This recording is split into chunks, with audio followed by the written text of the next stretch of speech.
जहां पूरा हिंदुस्तान प्रकाश पर्व की शुभकामना दे रहे हैं, वहीं रवि जौहरी ने भी दी प्रकाश पर्व की शुभकामना, जो गुरु नानक जयंती के उपलक्ष्य में। और मैं आपको ये भी बता दूं कि वो शुभकामना देने के तुरंत बाद क्या कुछ कह बैठे अरविंद केजरीवाल को लेके, आम आदमी की सरकार को लेकर के। आज इन्होंने सीधे केजरीवाल पर कर दिया है कजली का वार। आप देख सकते हैं किस प्रकार से रवि जौहरी क्या कुछ कहते हैं। रवि जौहरी, राष्ट्रीय अध्यक्ष हिंदू राष्ट्र एकता मंच, आप सभी का अभिनंदन, सभी का स्वागत। सभी को मेरी ओर से गुरु नानक देव जी की जयंती पर हार्दिक शुभकामनाएं। और मैं सदैव आपकी सेवा में तत्पर रहूंगा। आपका भाई रवि जौहरी। जय हिंद। दिल्ली को आग में झोंकने का शौक है। इन्हें दिल्ली की जनता की कोई परवाह नहीं है। इन्हें जब भी अगाए भगाए कोई मौका मिलता है, ये दिल्ली की जनता को आग में झोंकने का कोई भी अवसर छोड़ते नहीं। पहले सीए और एनआरसी का विरोध करने वाली जनता जो सड़कों पर बैठी थी, कभी शाहीन बाग इलाके में बैठी थी, कभी भजनपुरा इलाके में बैठी थी, उनका भी ये खुले रूप से समर्थन कर रहे थे और उनको भी ये सारी सुख सुविधाएं उनको पहुंचा रहे थे। इनके गुर्गे अपने गुर्गों के माध्यम से, जो किसी से छिपा नहीं है, इन्हीं का निगम पार्षद, इन्हीं का काउंसलर, जिसने दिल्ली में बड़े पैमाने पर बड़ी साजिश के तहत, जिसमें अनेकों जिहादी भी शामिल थे, वो सरकारी जानकारी से छिपा नहीं है। आज वो लोग हवालात के पीछे हैं, कानूनी शिकंजे में हैं। और सच जो है वो दिल्ली की जनता और देश की जनता के सामने धीरे धीरे वो निकल कर आ रहा है। आज भी इन्होंने बुराड़ी को अपने आप को, मतलब किसानों का सबसे बड़ा मददगार, सबसे बड़ा हमदर्द, सबसे बड़ा मसीहा, उन राष्ट्र विरोधी ताकतों के सुर में सुर मिलाकर जो इस देश के टुकड़े करना चाहती हैं, जो कभी कश्मीर से जहर उगलती हैं तो कभी पंजाब से जहर उगलती हैं, कभी हैदराबाद से जहर उगलती हैं, ऐसे जहरीले सांपों का समर्थन करना, ऐसी राष्ट्र विरोधी ताकतों का समर्थन करना इनके जीवन का लक्ष्य है केजरीवाल सरकार के। ये किसी भी ऐसे मुद्दे पर, ऐसी राष्ट्र विरोधी ताकतों का सहयोग करने के लिए हमेशा तत्पर रहते हैं, जो किसी भी तरह दिल्ली और देश की जनता को बड़ी तबाही की ओर ले जाए। इन्होंने बुराड़ी को सबसे बड़ा सेंटर बनाया और आज कोरोना जो है पूरे दिल्ली में कहर बरपा रहा है, पूरे देश में कहर बरपा रहा है। हजारों की, लाखों की संख्या में अस्पतालों में लोग पहुंच रहे हैं और इनका झूठ, इनके एमएलए जो रोज एक झूठ बोलते हैं कि अस्पताल, सारे अस्पताल सारी सुख सुविधाओं से लैस है।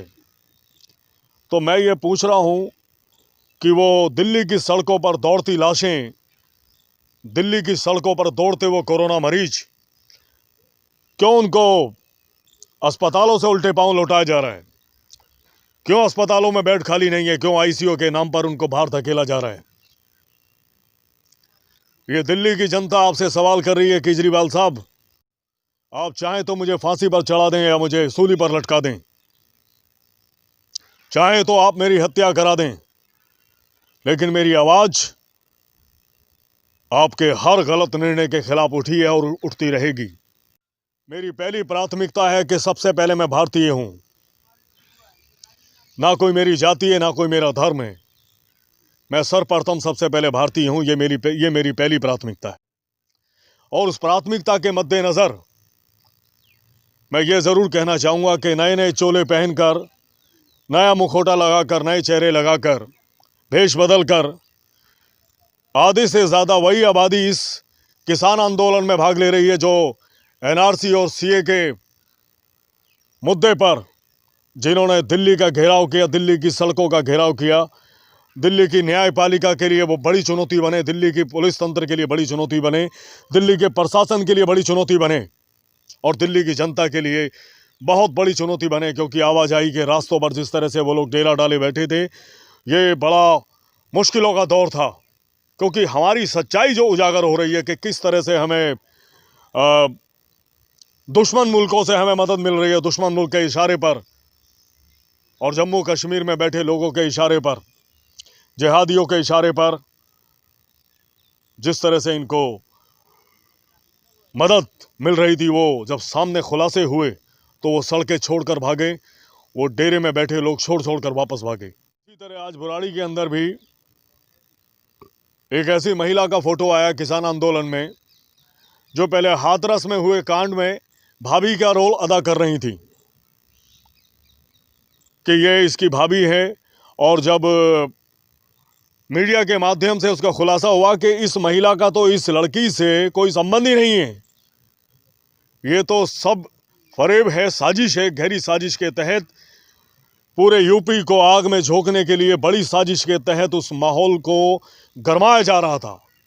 हिंदुस्तान की सर्वे सर्वा सर्वोपरि सर्वप्रिय मोदी सरकार को और मोदी सरकार में बैठे सभी उन मंत्रियों को, उन एमपीज को, उन सरकारी अधिकारियों को मैं धन्यवाद देना चाहूँगा कि जिन्होंने इनकी कड़ी से कड़ी जोड़कर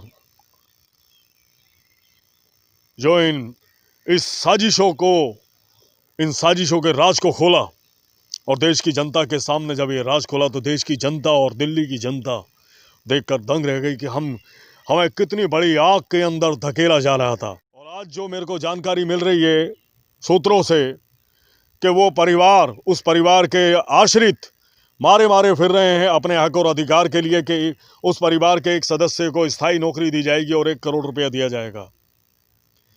आज उनके घरों में रोटी के लाले हैं, कोई कमाई का जरिया नहीं है, कोई आय का जरिया नहीं है, मगर उनके दर्द और पीड़ा सुनने का इस केजरीवाल सरकार के पास वक्त नहीं है।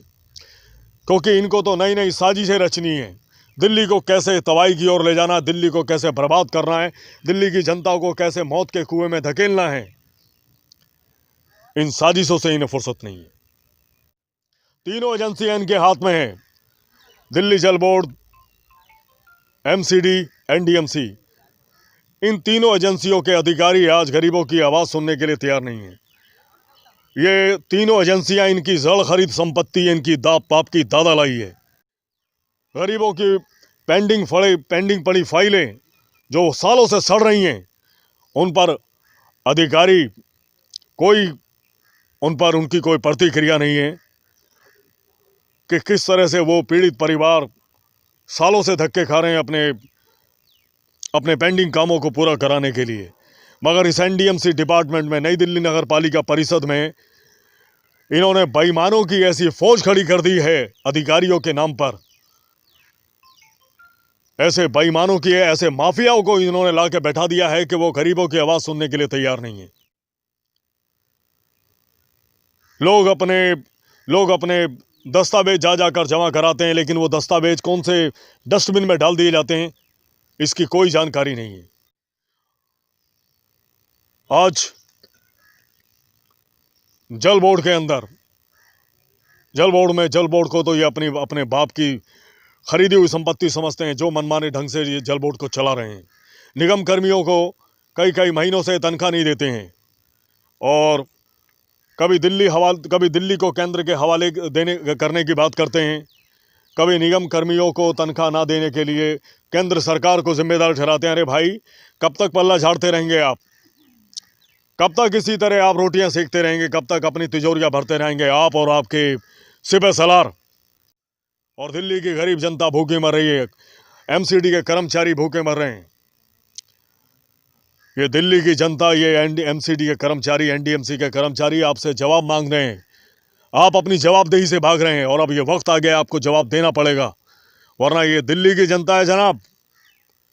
ये जब मौका आएगा तो आप ये मानकर चलिए कि ऐसा मुंह तोड़ जवाब देगी कि आपको ये इस बात का आभास होगा।